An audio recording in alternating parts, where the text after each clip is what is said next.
Secretary of Defense Pete Hegseth is fresh off a historic visit overseas where he joined President Trump to cement the administration's America First agenda. Secretary Hegseth speaking to U.S. troops in Qatar during that stop on a trip to assure them we've got your backs.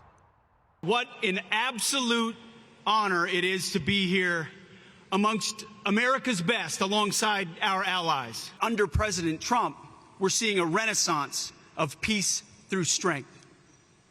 Our enemies know that we mean business, and our allies like Qatar here know that we will stand beside them. And joining me now is the Secretary of Defense, Pete Hegseth. Mr. Secretary. Mr. Will Cain, welcome to the People's Pentagon, the America First Pentagon. Much. Welcome. I think we should announce to the American public that no one, neither you nor I, nor producers, organized our outfits to be exactly identical today here on the Will Cain Show. You're looking sharp, man. You're looking sharp. Great as well. It's the SecDef outfit. How does that feel? How does that moment feel with the President of the United States standing there before the troops, before your American soldiers? It's an absolute honor, and you know what? I mean what I say. I said in that instance and every one, President Trump has their back. I get to see it every day. I get to watch him in the Oval Office or overseas. He's always thinking through the lens of America first. How do we advance our interests? And then when it comes to the warfighters in the military, what more can I do to make sure they have everything they need? First, so that we deter the enemy. But then if we have to fight, we fight with overwhelming advantages. This is a guy who wants peace. He's achieving peace. I mean, the trip was incredible. It was something to behold, watching him move the Overton window of what's possible in that region.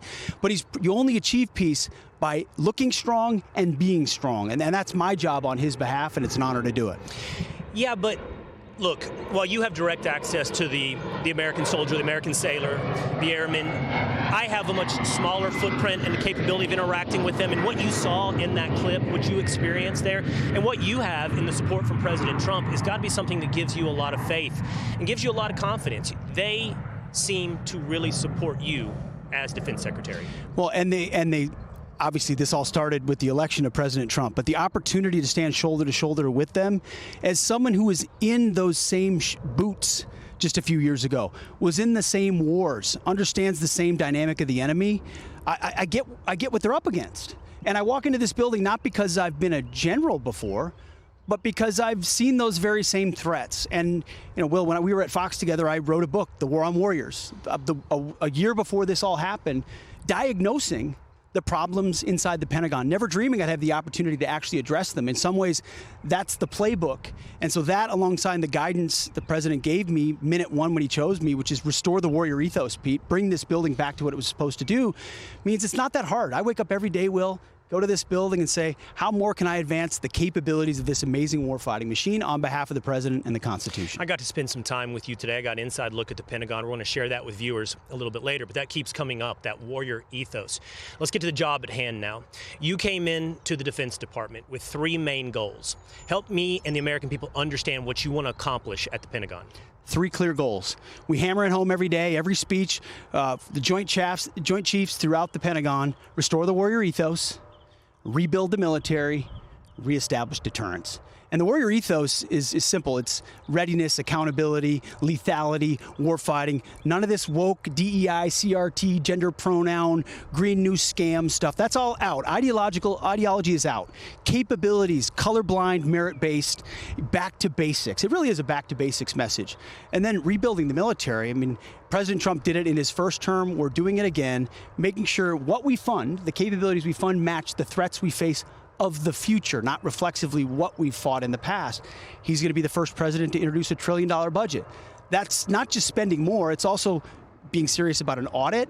It's also finding cuts where we pull out the Biden garbage and put in President Trump's priorities. So we're going to invest, a generational investment in those capabilities, and then reestablishing deterrence. I mean, we've got 4 years of deferred maintenance in this country. What Joe Biden did to America's reputation is terrible. From what happened in Afghanistan, to what happened in Ukraine, to what happened in Israel, with President Trump back on the scene, and we saw it on that world trip, American leadership is back. American strength is back. Our allies are investing in their militaries because they know they have to and they should. That's all good for peace here in America. We've heard a lot, and we're going to talk more about number one, refocusing on lethality and combat readiness over things like DEI. But I want to dig in on number 2 and number 3 for just a moment. How about deterrence? The America First posture in foreign policy from President Trump. He gave what I think is a historic speech last week in the Middle East, which was not just an indictment of the 4 years under Joe Biden, but for the decades of American involvement overseas. You just came back from that trip. How do you navigate your job with this new posture? It's America First meets peace through strength, which means you understand the objectives, how they advance American interests. You're not utopian or globalist and naive in your views of remaking human nature or nation building. These globalist ideas that you're going to change an entire society through military intervention, which you saw us attempting. I lived it in Iraq and Afghanistan, and then you see the consequences. We've seen that movie before. We're not doing it again. And I think what we did in the Houthi campaign in Operation Rough Rider is an example. The president said freedom of navigation is a core national interest. America's ships do not get shot at without consequence. Joe Biden let that happen. That's weakness on the world stage. That stops.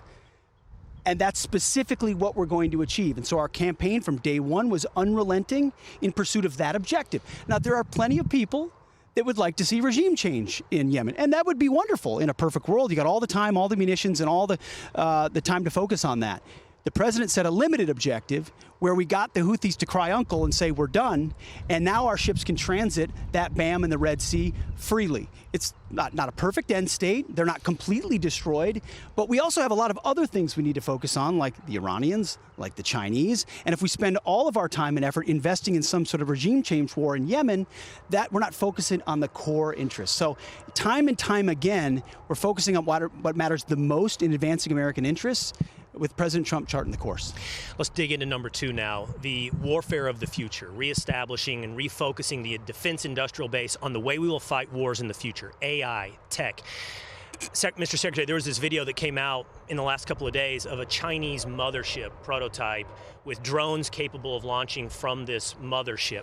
We also know the numbers on what China is spending and what it is dedicated to military personnel as compared to the United States. The viewers at home can see some of these stats. We have 1.3 million active personnel. They have 2 million personnel. We have 219 warships. They have 234 warships. We have more U.S. nuclear weapons deployed than they do. But you and I have been together for many years. You've talked about the war games that have been played here at the Pentagon on what it looks like when we go up against China.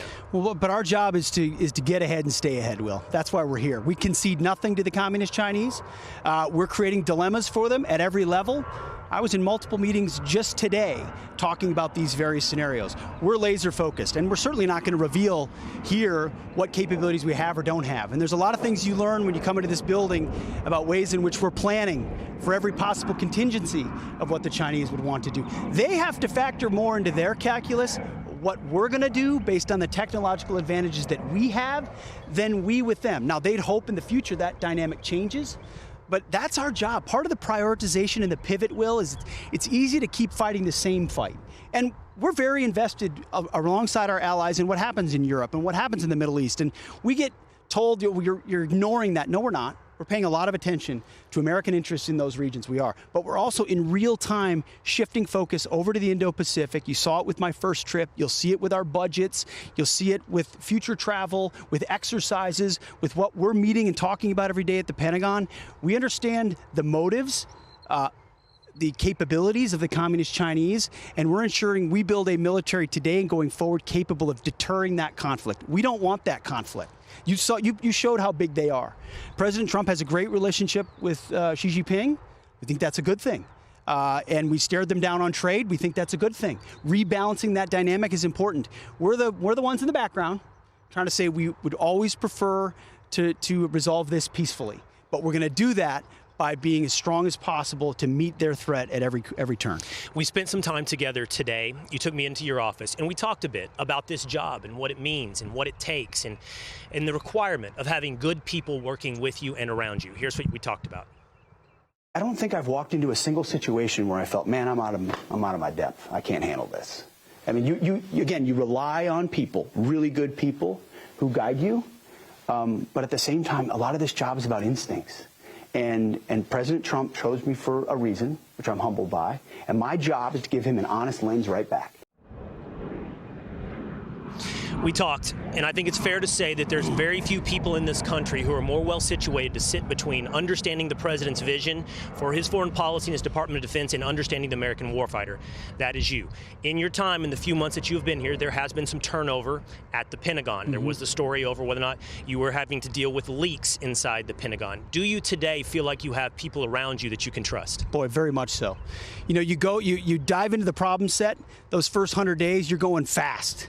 Things are going to change. Personnel are going to change. You learn some things. We made some changes, no doubt. We take operational security extremely seriously, leaks extremely seriously. They have national security implications. But the team we have around us right now, Will, the Deputy Secretary of Defense, Steve Feinberg, is one of the best businessmen in America. He's driving the balance sheet of this place. He also understands intelligence and the DOD. He's been around it. Undersecretary Colby for policy, one of the smartest minds in the country when it comes to policy, totally in line with my thinking and the president's thinking. The chairman of the Joint Chiefs, you had a chance to meet him briefly. Will Cain, just dialed in, really smart across our entire inner staff.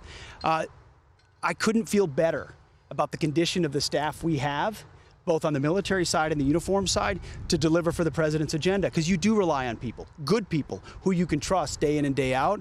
And we're in a great spot here at the Pentagon and in the place we need to be to deliver the information to the president as he makes some of the most consequential decisions our country will make in the coming months. Anyone that's watching this program, and anybody that's ever watched me or our relationship together, knows what I have said and what I think about the many scandals, the nothing scandals of what has taken place over Signal. There's no point in ignoring what I have said in the past. Everyone knows where I stand. That being said, forget those who are your critics. For any American out there that is concerned over anything that's ever been shared on Signal or any other platform, what would you say to those Americans? Well, I would point to the success of the Houthi campaign, first of all. But second of all, I wish everybody could see the way we operate at the Pentagon. I wish they could. And I wish those I served with, those I work with every day, could see how seriously we take every aspect of operational security. From the way we communicate, to the way we transmit information, to the orders we give, to the plans we discuss. There's a reason why our nation's most closely held secrets are contained in certain places with only access from certain people. Nobody takes that more seriously than me. If there's one thing I've sort of been offended by, I don't get offended by much. I'm here to do my job for the president, for the country, is this idea that I don't take classification or I don't take clearances seriously. Nobody takes it more seriously than me. And we make sure that's infused through how we operate. And we do everything we can to deliver on behalf of the American people. Hey, Sean Hannity here. Hey, click here to subscribe to Fox News YouTube page and catch our hottest interviews and most compelling analysis. You will not get it anywhere else.